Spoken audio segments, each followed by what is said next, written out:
Hey everyone, my online handle is Savage Dragon, and I'm doing my first deck tech for Star Wars Unlimited. I went to SCG Atlanta this last weekend, and there was a lot of interest in my Palpatine deck. I got second place in the Swiss, and we did not play the top 8. I ran into Krennic first 3 rounds. It was very smooth against Krennic, 2-0, 2-0, 2-0, and then played against Han, 2-0. I lost to Sabine round 5. I got to game 3 and misplayed. Somehow I got to 8 resources, completely missed my mind that I was on 8 against Sabine and could flip Palpatine. It's round 5, foggy brain. My friends afterwards were like, what were you thinking? So it would have been really nice to take that game and not take that loss to Sabine. In round 6, I faced Sabine again and won. So that was good. And the person I lost to was the only undefeated player. So that felt really great leaving that tournament. It's been a long time since I've done something like this. And, you know, it was a little nervous going into it, right? But we did well, and here we are. So let me just walk you through some of my thought process. If you write anything in the comments under this video, I'd love to hear, what you like about my style of presentation here. I've never done this, what comments you have, what you'd like to hear from, and maybe I'll post some more if it doesn't feel like a waste of time, if people like it. So here in the 2-drops, I've got it organized by things I'm really happy to play on turn 1, things I will play on turn 1, stuff that is really in there to enable other lines, these Snowtrooper Lieutenants. And these are also cards that I can play on turn 1, I will play on turn 1, but they're in here as one-ofs to enable certain lines, give me access to lines I wouldn't otherwise have, and I'll talk about those in a bit. So on turn 1 against Aggro, I'm looking to drop, one of these cards, one of these 4 cards. If I have the initiative with Royal Governor, I'm trying to name the 2-drop I would like to see them play the least and have a shot at shutting their turn down.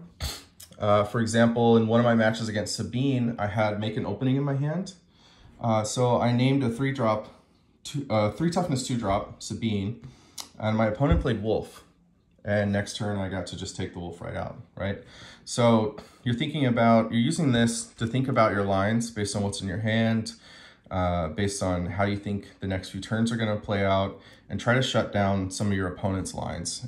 4 toughness is a lot for them to invest in to try and take it out.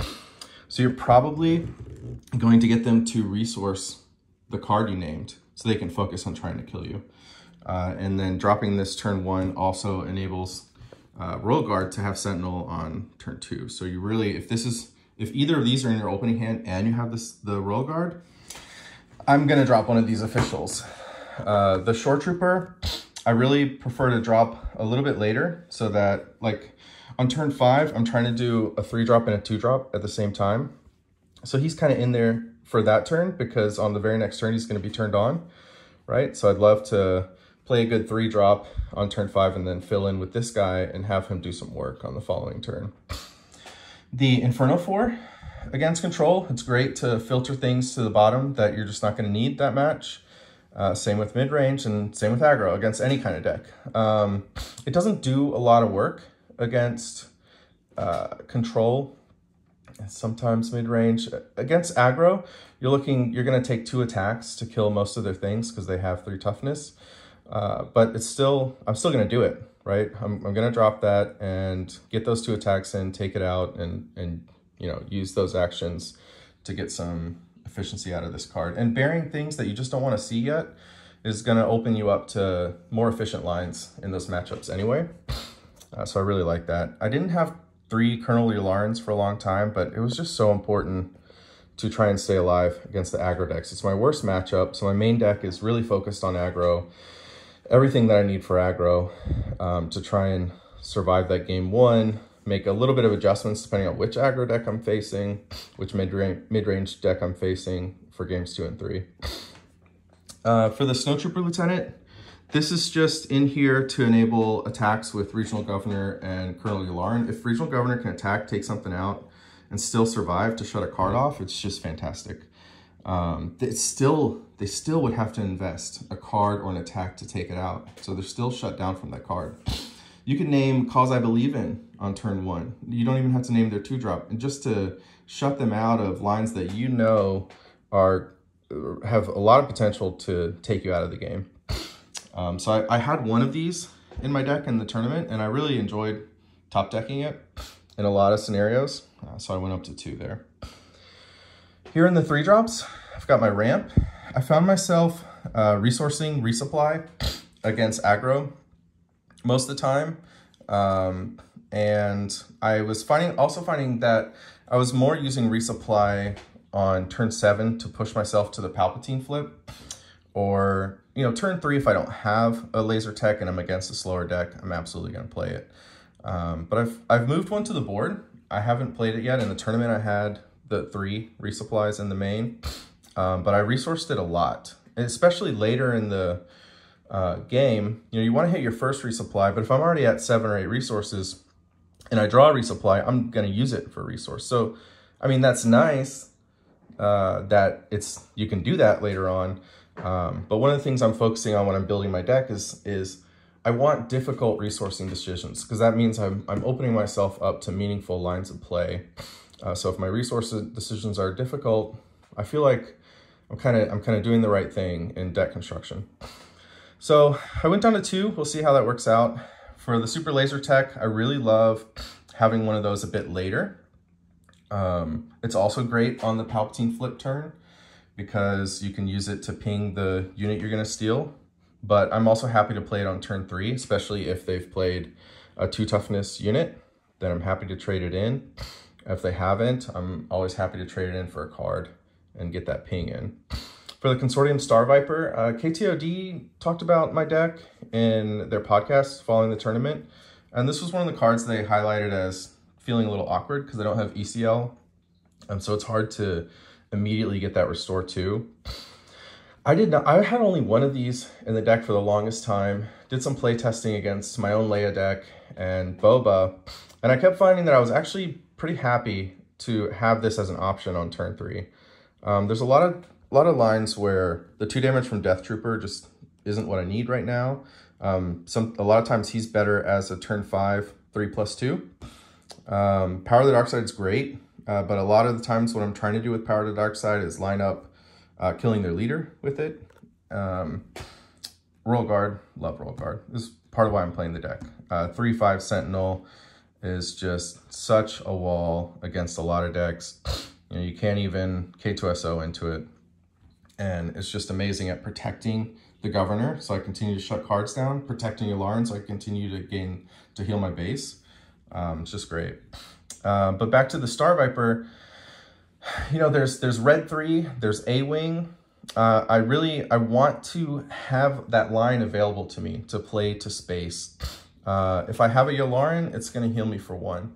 If they could use Sabine to ping me, but that would allow me to take the initiative, then that's a misplay, right? Like, they have to just go ahead and take the initiative. So it's already healed me 1 off Yularen and 1 off forcing them to take the initiative in that scenario. So even though I'm not getting like that ECL restore because I'm playing Palpatine blue, it's my theory right now is we're a little bit in our heads about ECL being so good, and it is good, but that doesn't mean a card like this doesn't fit the lines of play either. So I think it's good. I'll have to figure out if 3 is the right number. Maybe there's something else that I could have in here. I think a lot about my turn 5 where I want to play a 3 and a 2. The aggro decks are doing 2 things per turn a lot of times, and if I'm doing 1 thing per turn, I'm just gonna lose.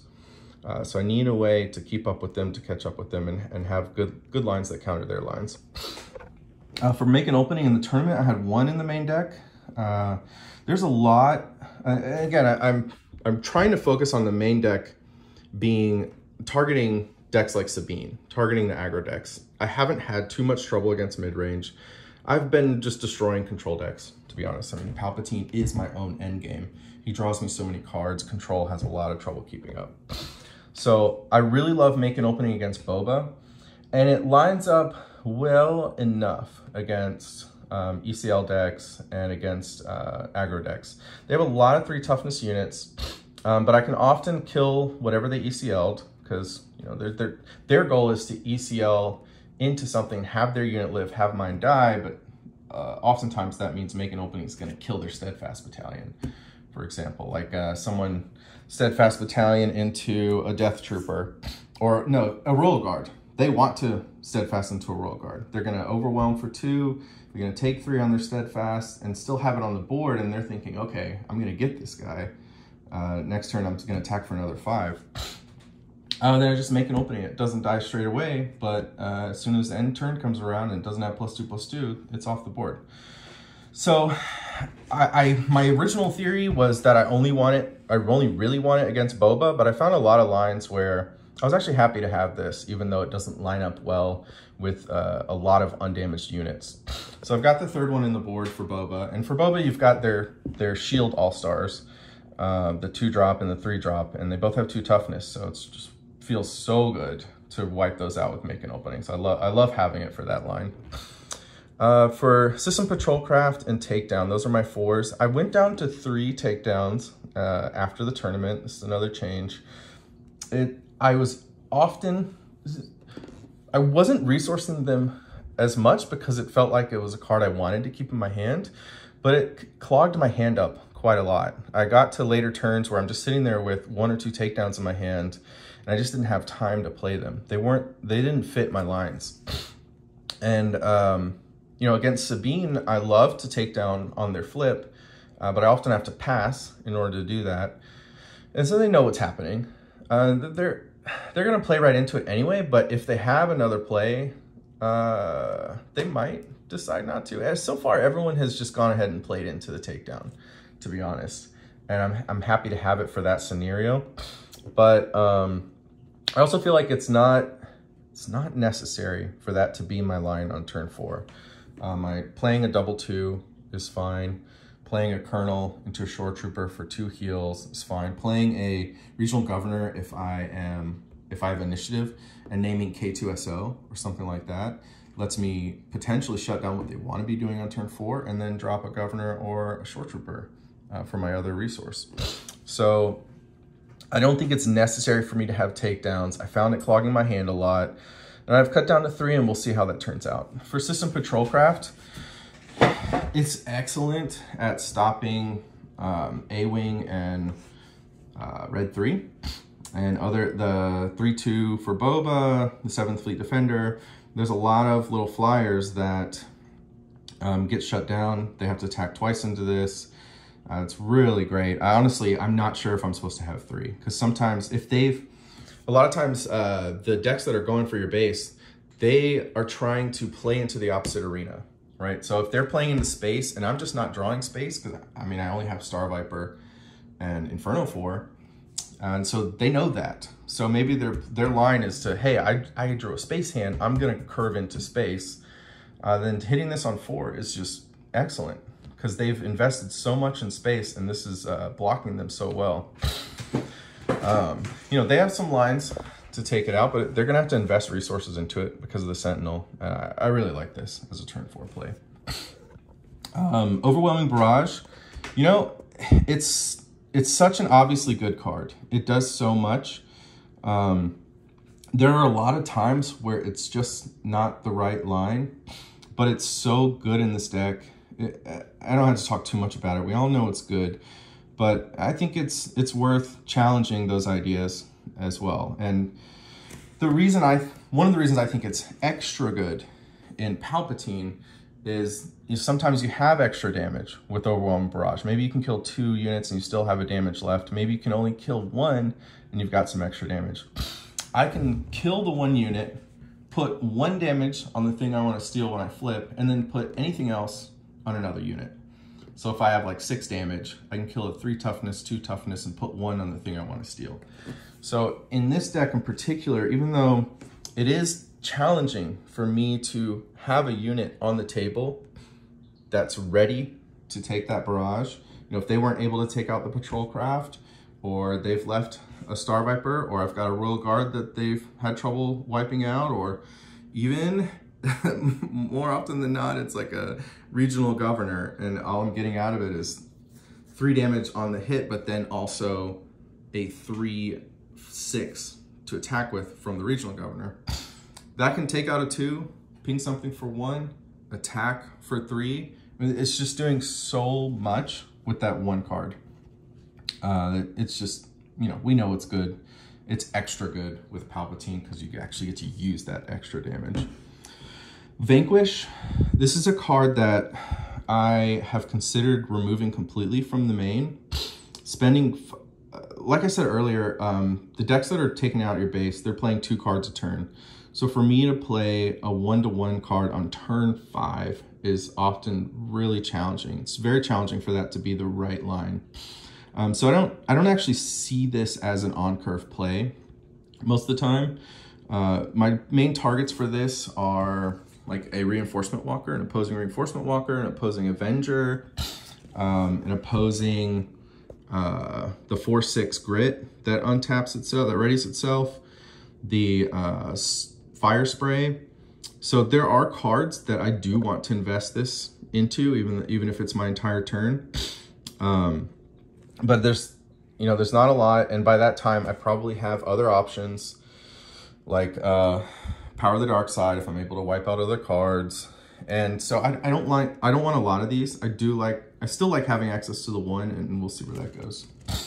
For Vigilance, I had 1 in the main in the tournament and 2 in the sideboard, and I brought the 2 from the board in every single matchup in game 2. And I didn't do that from the jump. It took me some time to realize that this is actually good almost everywhere. In one case, I didn't bring it in game 2, and I had some lines where I wanted to have Vigilance, and I realized that as I went to check my sideboard again for game 3, and I brought them in, and they were excellent. So against control, you know, you're discarding 6 cards. In the tournament, I never won with that, but my opponents scooped. They knew what was coming. There's 2 effects there. They see their top end hitting their discard pile, and they know, oh, there goes my Avenger. I only had 2 and I've already lost 1. Or there goes Relentless, or there goes, you know, whatever they were banking on. They see it hit the discard pile. They know it's a control mirror. We've got to fight the clock, and they scoop it up. That happened multiple times in the tournament. Healing 5 from the base and destroying a unit, especially on defeating a unit, especially on initiative. You're gonna stop the attack from something with 3 HP, heal your base, and it's kind of like fogging for the turn. You're taking the whole turn. I'm sorry, Magic terms. You're taking the whole turn from your opponent by restoring your base, doing that, killing a unit, and they, you know, a lot of times they're gonna commit something to the table, but it's going to be exhausted, and they're not going to get as much in, and it's buying you to the next turn. So if you can do this on turn 6, and then on turn 7, you know, ramp yourself into the Palpatine flip, then this is one of the lines to stabilization against aggro. And then you still have the clock of things like Sabine, or units that come into play readied, that you need to be able to handle. But otherwise, it's really hard for them to, once you're that stabilized and they've exhausted their hand, they're top decking, it's really hard for them to keep up with what you're able to do.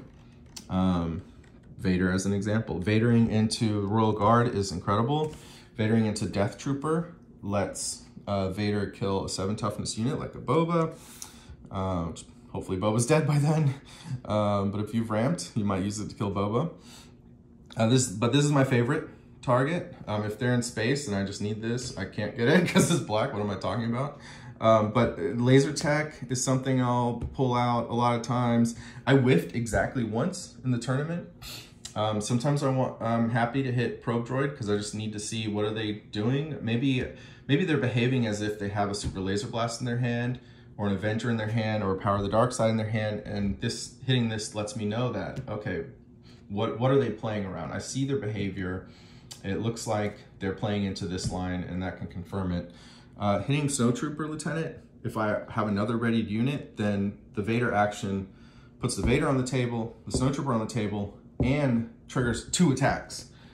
So it's a huge, you know, if I might skip attacks to grab the initiative if I see that I have enough targets on the table to get that much value out of Vader before the opponent attacks. Otherwise, you've got a number of misses. Regional Governor, Colonel Yularen, those are misses. The Star Vipers. So sometimes you're hitting Inferno 4, I went down to 2 instead of 3, partly because of Vader. I had it came up a few times where Inferno 4 is my only option. I already had one on the table. To me, that's not very exciting. I'd rather hit something I actually want. I don't really need those extra scries most of the time. So yeah, very good with Vader. Let's try to get to the end of this video. It's going pretty long. Reinforcement Walker. This is against Aggro. This is my post-stabilization play. Now I'm healing my base for 3 every turn. I shut down the Sabine clock, and I'm using my cards in hand to shut down, their ability to close the game out. So love Reinforcement Walker as that top end against Sabine. I have one in the sideboard to switch with the Avenger when I'm against Aggro. Just make this be my top end along with Palpatine. The Super Laser Blast. In my playtesting, I found that if I wipe Boba's field, his best play is Fire Spray, and everything else is kind of weak at that point. I have a lot of really good lines when we have this many resources. I'm drawing more cards. So the one Laser Blast is in there for a reset button against, any deck that I just need the reset, including control. Like in the control mirror, they could Vader just to put out multiple threats, and I'll go ahead and use my Laser Blast and let's go to next turn. And it's just, if I have enough life on the base to afford the reset, I'm happy to do it, but I don't want a lot of these in the deck. It's not really what I'm going for. It's just a line I want access to. And then Avenger is similar. I want this in the mid-range control matchups. I don't really want it against Aggro, so this is a card that's in here that if I tuned my deck 100% for Aggro, I would not have Avenger in here, but I still like it as a really high top end. So Vanquish and Avenger would come out if I completely overtuned for Aggro. I would have no resupplies, I wouldn't have Vanquish, I would not have Avenger, I would not have Super Laser Blast. So those are some hedgy cards that are in there for other matchups. Vanguard Infantry, I always get questions about this. Why is this in your deck? Is that really worth it? You draw a lot of cards with Palpatine. I end the game with 5 to 6 cards in my hand a lot of times. And this gives me access to lines I just wouldn't otherwise have. Like if I need a ping and I don't have something on the table that I want to sacrifice or defeat, then this gives me a 1 resource investment to get something on the table, ping, flip Palpatine. If Palpatine's already flipped, putting this on the table and then attacking with Palpatine means I'm pinging something, drawing a card, Palpatine's hitting for 4. I could give the experience counter anywhere, but I could give it to Palpatine, so now he's doing 6 damage on his attack. So it opens me up to a lot of really nice lines. Getting extra counter on the Royal Guard is great. If a counter would let the Star Viper survive an attack to get another heal in next turn, that's great. Seasoned Shore Trooper, when he's a 4/3, he's pretty monstrous. System Patrol Craft, would love to get another counter on him. So there's a lot of homes for that counter that are happy to have it at the 1+1 resource cost to draw a card, deal a damage, put an experience counter on there. So you're really just doing math with this card. Where's the math? How are things lining up for my opponent?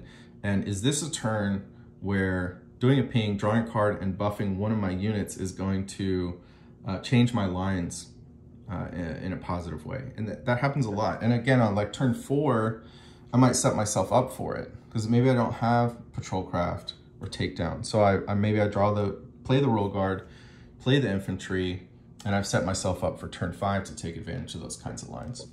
The Probe Droid, there's one of in here. With Regional Governor, I'm often just naming the lines I don't want my opponent to have access to. But if I hit the Probe Droid, then I've got more information. I can make a better decision on this. Looking at your opponent's hand is great. In this game, you never know what they resourced, but just knowing their lines is still a really nice thing to have access to. So I've got the one in there in case I want to hit it on Vader, in case I want to play it before a Regional Governor. But these other 2 drops, for me, they have more utility that I'm interested in having more access to in the game. And this is just a one of. So that's 50 cards. Let's go to the sideboard real quick, wrap this up. Avenger, this is for the control matchup. I want to go up to another Avenger. It's possible that I'm supposed to have 2 in the sideboard because once I get control as Palpatine, if I just play 1 controlling card per turn, it's incredibly hard for them to keep up and win the game. Relentless is the same. That's for the control matchup. I had an opponent burn or restock and then vanquish this on their turn. Other than that, you know, if I've named the card that they would use to kill it with the Regional Governor and then I play Relentless, what are they going to do? How are they going to get rid of it? So it's really, that's very tough for them. The opposing Avenger and clearing things out is how they do it. And the 10 drop that does 10 damage is how my opponents did it. But still, they still were way behind at that point. The Reinforcement Walker, I like it in both control and aggro. I like to bring it in for the Avenger against aggro. And I like to trim the lower end stuff against control to bring in all 4 of these. So I'm drawing cards with the Walker against control. I actually had a matchup where my base was pretty close in the control matchup and I healed myself. I didn't draw cards. I mean, it comes up. Super Laser Blast. Like I said, I like it against Boba. And that honestly, that's about it. I'm just bringing it in as another way to reset and make it really hard for them to close out the game. Dooku was in my main deck in the tournament. So this could be an available slot in the sideboard. I'm not sure if I want to keep it there. The Vigilance, I had 2 in the sideboard during the tournament, 1 in the main. It's just great in so many matchups, so I'm bringing it in when I need to. The Vanquish, I like it against Fire Spray. I like it against control for their Avengers. So I bring it in against control and against mid-range. And then the Resupply is for control mid-range, so I'll bring that in. And then the Make an Opening is for Boba. And if I just hit a deck that has a lot of 2s, I'll bring it in. So that's it. You know, I think I've talked about enough. I need to wrap this up and close it out. If you actually watch this to the end, thank you. Please write some comments giving me some critique and suggestions on what you'd like to see next time. I've thought about lining cards up to actually show what the lines would look like against different opponents, to say, here's what I'm trying to do on 2, here's what I'm trying to do on 3, and kind of explain how that can work, a lot like chess openings. So if you're interested in something like that, let me know. But thanks for sticking around. Bye.